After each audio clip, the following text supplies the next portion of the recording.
আসসালামু আলাইকুম সবাইকে ওয়েলকাম জানিয়ে আবারও চলে আসলাম আপনাদের সামনে নতুন আর একটা ভিডিও নিয়ে। আজকে আমি রান্না করব কাঁচা কলা দিয়ে ইলিশ মাছ। অনেক ভালো লাগে কিন্তু এই রান্নাটা।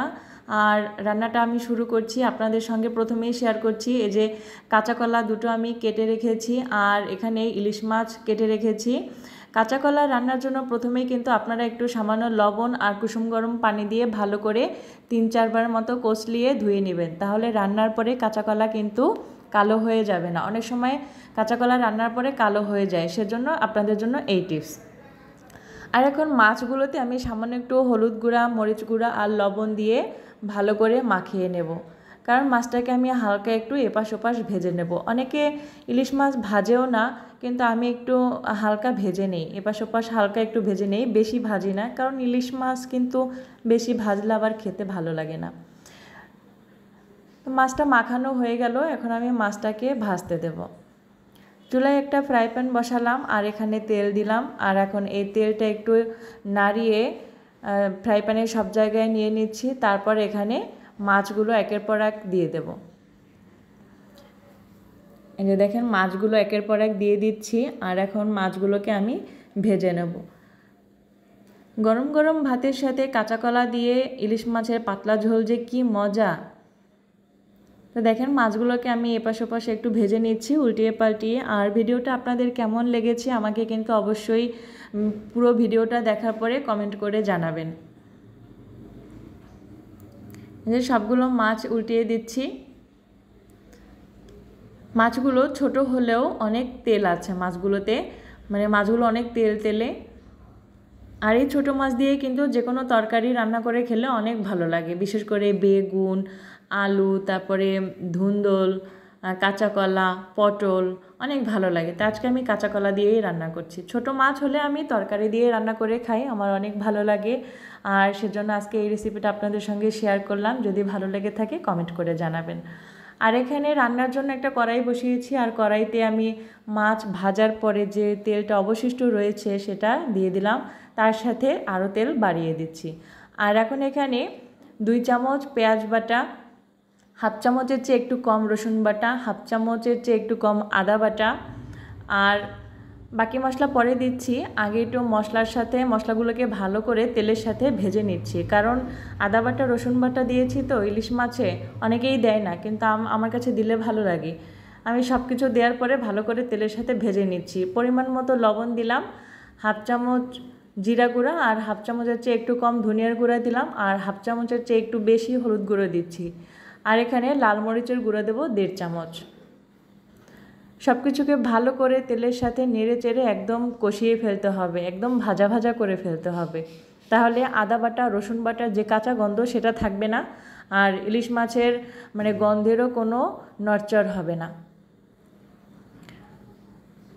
তা আমার মতো এভাবে যদি আপনারা রান্না করে খান, আশা করি আপনাদের অনেক ভালো লাগবে এবং আপনাদের পরিবারের সবাই খুব পছন্দও করবে। তো এইভাবে মশলাটাকে ভালো করে ভেজে নিচ্ছি। আপনারা দেখলেই বুঝতে পারছেন যে মশলা থেকে কিন্তু তেলটা ছেড়ে গেছে আর একদম ভাজা ভাজা হয়ে গেছে। যে মশলাটা কষানো কিন্তু শেষ। এখন আমি এখানে একটু পানি দিয়ে দেব, যেহেতু কাঁচা কলা দেবো, কাঁচা কলাটাকে একটু আগে একটু কষিয়ে নিতে হবে। সামান্য একটু পানি দিয়ে কাঁচা কলাটা দিয়ে দেবো, তাহলে কাঁচা কলাটা মশলার সাথে ভুনাও হবে আর তার সাথে 80% সিদ্ধও হবে। কারণ ইলিশ মাছ দেওয়ার পরে আমি বেশি পানি দেব না, তাহলে মাছগুলো নরম হয়ে যেতে পারে। যে কাঁচা কলা দিয়ে দিলাম আর তার সাথে 2টো কাঁচামরিচ, ছোটো সাইজের কাঁচামরিচ মানে একটু ভেঙে দিয়ে দিচ্ছি। আর এখন একটু নেড়ে চেড়ে দিচ্ছি, অপেক্ষা করছি ঝোলটা টেনে আসা পর্যন্ত। দেখতে পাচ্ছেন যে পানিটা কিন্তু টেনে গেছে আর কাঁচা কলাটা কিন্তু মশলার সাথে খুব ভালোভাবে ভুনা হয়েছে। এখন এই সামান্য একটু ঝোল থাকা অবস্থায় এর ভিতর আমি মাছগুলোকে দিয়ে দেব। মাছগুলো দেওয়ার পরে এই সামান্য যে ঝোল রয়েছে তার সাথে কাঁচা কলাগুলোকে ভালো করে কষিয়ে নেব। মাছগুলো দিয়ে দিলাম। তো এখন মাছগুলো দেওয়ার পরে এখন আমি ভালো করে নেড়ে চেড়ে দিচ্ছি। আর মাছ যেহেতু ইলিশ মাছ, মাছটা দেওয়ার পরে কড়াইটাকে বেশি মানে খুন্তি দিয়ে বেশি নাড়াচাড়া করা যাবে না, মাছগুলো ভেঙে যেতে পারে। তাই কড়াইয়ের 2 সাইড ধরে হালকা হাতে একটু নেড়ে চেড়ে দিবেন, তাহলেই কিন্তু হবে। তো দেখতে পাচ্ছেন মশলাটা কিন্তু খুব ভালোভাবে কষানো হয়েছে, মাছ এবং কাঁচা কলার সাথে খুব সুন্দরভাবে মিশে গেছে। এখন আমি রান্নার জন্য পানি দিয়ে দেব। আমি এখানে কুসুম গরম পানি দিয়ে দিচ্ছি। আমি আগে থেকেই পানি গরম করে রেখেছি, আর সেই গরম পানি এখানে দিয়ে দিলাম। যে কোনো রান্নায় গরম পানি দিলে হয় কি, মানে তরকারিটা তাড়াতাড়ি সিদ্ধ হয়ে যায় এবং ভালোও লাগে, আর রান্নাটাও তাড়াতাড়ি হয়ে যায়। তো এখন অপেক্ষা করছি ঝোলটা টেনে আসা পর্যন্ত। দেখতে পাচ্ছেন ঝোলটা কিন্তু অনেকটাই টেনে এসেছে, আর সামান্য একটু ঝোলটা টেনে আসলেই আমি মাছটাকে নামিয়ে নেব।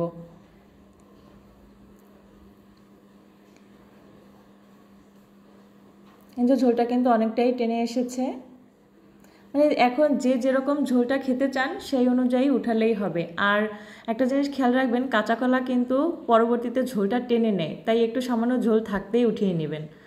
আর এখন এখানে আমি একটু সামান্য ভাজা জিরার গুঁড়া দিয়ে দিচ্ছি, যাতে করে সুন্দর একটা ঘ্রাণ আসে কাঁচা কলা থেকে।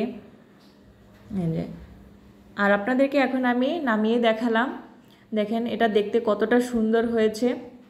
মানে মাছ এবং কাঁচা কলা থেকে কিন্তু তেলটা একটু ছেড়েছে, আর দেখতে কিন্তু অনেক লোভনীয় লাগছে। জানি না আপনাদের কাছে কেমন লাগছে, আমার কাছে দেখতে খুবই লোভনীয় লাগছে, মনে হচ্ছে এখনই ভাত খাই। তো এভাবে আপনারা সার্ভ করে পরিবারের সবাইকে যদি দেন, আলহামদুলিল্লাহ সবাই পছন্দ করবে। তো এই ছিল আমার আজকের রেসিপি। আপনাদের ভিডিওটা ভালো লাগলে ফলো দিয়ে বা সাবস্ক্রাইব করে পাশে থাকবেন। আল্লাহ হাফেজ।